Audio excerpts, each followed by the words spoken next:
1번 다음 중 네트워크 연결을 위한 동배간 처리 peer-to-peer 방식에 대한 설명으로 옳지 않은 것은 무엇이냐.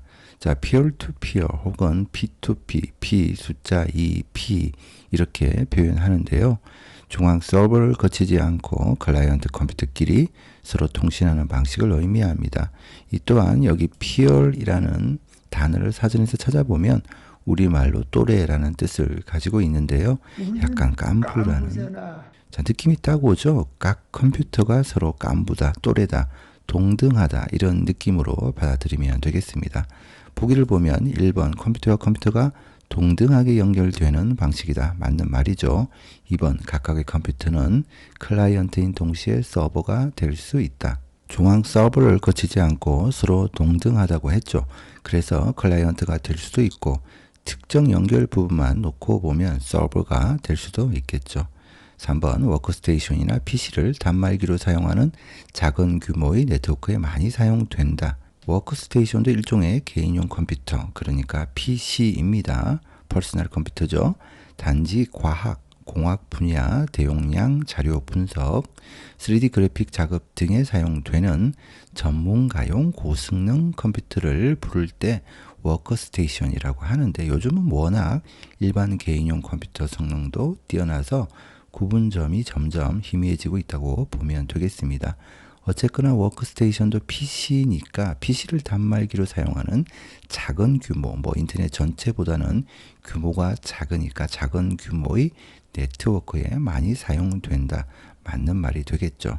4번 유지 보수가 쉽고 데이터의 보안이 우수하며 주로 데이터의 양이 많을 때 사용한다. 4번은 딱 서버 클라이언트 방식의 네트워크 설명입니다. 서버만 잘 관리하면 되니까 유지 보수가 쉽고 보안도 챙기기 용이하겠죠. P2P 방식은 아무래도 보안에 취약할 수밖에 없죠. 왜냐하면 각 PC의 보안 관리는 어쩔 수 없이 개인이 해야 할 텐데요. 관리하는 사람에 따라서 천차만별일 수밖에 없겠죠. 그래서 옳지 않은 것은 4번입니다. 2번 다음 중 멀티미디어의 특징으로 옳지 않은 것은 무엇이냐. 자, 멀티미디어의 특징 4가지. 첫 번째 통합성, 두 번째 비선형성, 세 번째 비지화, 네 번째 상호작용성. 이렇게 4가지의 특징을 알고 있으면 되겠습니다. 1번 디지털 데이터로 변환해서 통합 처리한다. 자, 이건 바로 디지털화에 대한 설명이 되겠죠. 2번 정보 제공자와 사용자 간의 상호작용에 의해서 데이터가 전달된다. 바로 상호작용성의 특징을 얘기하고 있죠. 3번 데이터가 사용자 선택에 따라 순차적으로 처리되는 선형성의 특징을 가진다. 3번이 잘못되었죠. 데이터가 사용자 선택에 따라 순차적이 아니라 비순차적으로 처리되는 선형성이 아니라 비선형성의 특징을 가진다. 이렇게 고쳐야 되겠죠.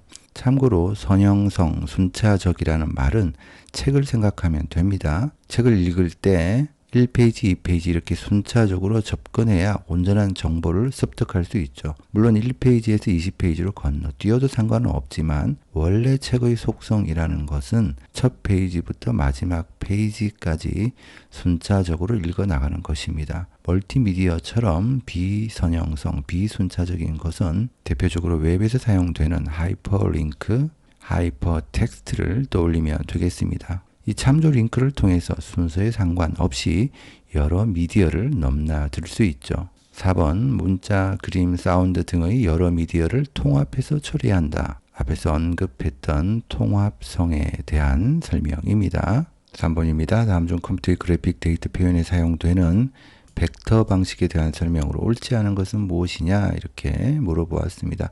우선 2번부터 보도록 하죠. 점과 점을 연결하는 직선과 곡선을 이용해서 이미지를 그린다. 바로 이 2번 보기가 벡터 방식에 대한 정의라고 할 수 있죠. 이것을 좀 더 어려운 말로 바꾸면 점과 점을 수학적 함수 관계로 연결해서 이미지를 표현하고 그 결과 선과 면이 생성이 되겠죠.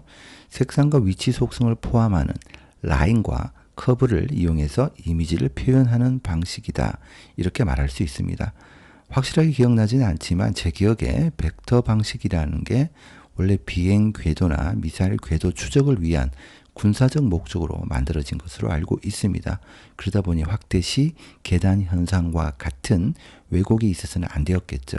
자, 어쨌거나 1번은 옳지 않습니다. 1번 이미지를 화소의 집합으로 표현하는 방식이다. 이건 뭐예요? 바로 비트맵 방식의 그래픽 데이터 표현에 대한 설명이 되겠죠. 4번입니다. 다음 중 정보 보안을 위해서 사용하는 공개 키 암호화 기법에 대한 설명으로 옳지 않은 것은 무엇이냐? 자, 이 문제를 풀이하려면 공개 키와 비밀 키에 대해서 어느 정도 정리가 되어 있어야 됩니다. 자주 나오는 문제니까 이번 기회에 정리를 한번 해보도록 하죠. 자, 우선 이 공개 키라는 것은 같은 말로 비대칭 키라는 말로 바꿀 수 있습니다. 그리고 비밀 키라는 것은 대칭 키가 되겠죠. 혹은 단일 키라고도 부르기도 합니다. 각 키는 장점이 있고 단점이 있습니다. 우선 공개 키의 장점부터 알아보면 키의 분배가 용이합니다. 그 다음에 관리할 키의 개수가 적다.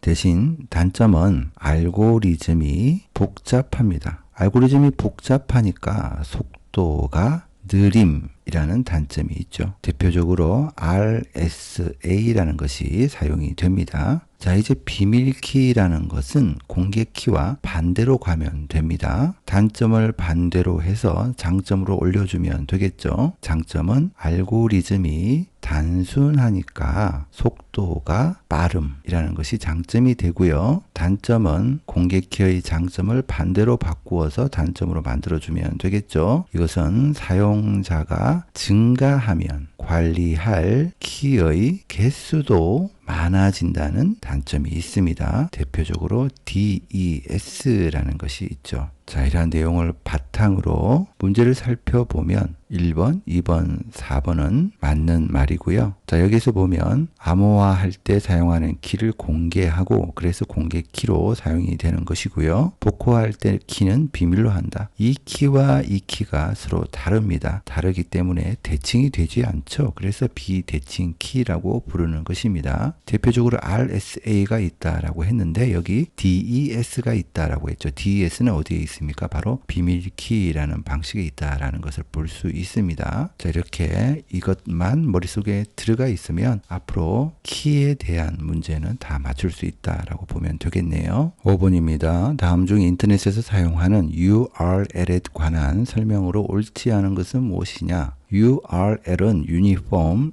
Resource Locator의 약자로 인터넷 자원의 위치를 알려주는 규약을 말합니다. 더 쉽게 말해서 일반적으로 웹페이지 주소를 말한다고 보면 되겠습니다. 우선 1번을 보도록 하죠. 인터넷상에 존재하는 각종 자원의 위치를 나타내는 표준 주소 체계이다. URL의 정의를 아주 잘 표현하고 있죠. 2번 URL의 일반적인 형식은 프로토콜 콜론 // 호스트 주소, 포트 번호, 파일 경로가 옵션으로 생략될 수 있다. 이런 형태를 가지고 있다라고 되어 있는데요. 예를 들어서 여기 위쪽에 주소 표시줄을 보면 이렇게 https:// 이렇게 주소가 나와 있는 것을 볼 수가 있습니다. 바로 여기에서 https라는 부분이 보기에서 얘기하는 프로토콜이라는 부분이죠. 주로 HTML 문서를 주고받는 프로토콜인 HTTP의 암호화된 버전을 말하고요. 호스트 주소라는 것은 여기에서는 약간 의미가 다른 것 같긴 한데요. 여기에서는 인터넷에 연결되어 있는 대표 주소 정도로 생각해 주면 되겠습니다. 이 부분을 생각해 주면 되겠죠. 자, 그 다음 포트 번호라는 것이 있죠. 여기에서는 생략되어 있는데요. HTTPS라는